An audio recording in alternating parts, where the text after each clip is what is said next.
In today's video, I'm going to teach you how to add section button in Dorik. We'll turn a regular button into a smooth scrolling section link, perfect for jumping users to areas like pricing, features, or contact on the same page. Start by opening Dorik and signing in.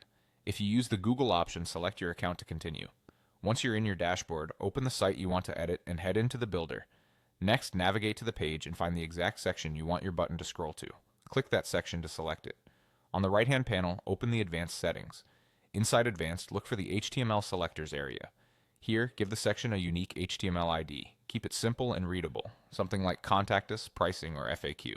A few quick tips: avoid spaces, don't start with a number, and stick to lowercase letters with hyphens if you need separators. Copy the ID you just created so you can use it in a moment. Now switch to the button you want to use for the jump. Click the button on your canvas to select it. In the right-hand panel, open the General tab. Find the button link settings and click into it. You'll see a link type dropdown. Open that and choose section. This tells Dorik that the button should target a section on the page rather than an external URL. In the field that appears, paste the exact section ID you created earlier. Be precise, IDs are case sensitive and must match perfectly. In many cases, you'll paste the ID without the hash symbol, and Dorik will handle the rest.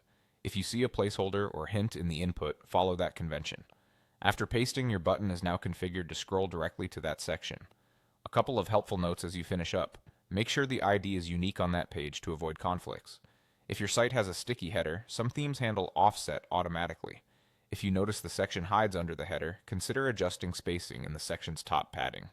If you later want to link to a section on a different page, you can use the full page URL followed by a hash and the same ID, like flash pricing, flash FAQ. But for this setup, we're focusing on the same page section link. That's all there is to it.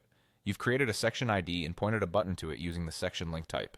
Save your changes and give it a quick preview to confirm the smooth scroll works as expected. Once you're happy, your users can jump exactly where you want with a single click.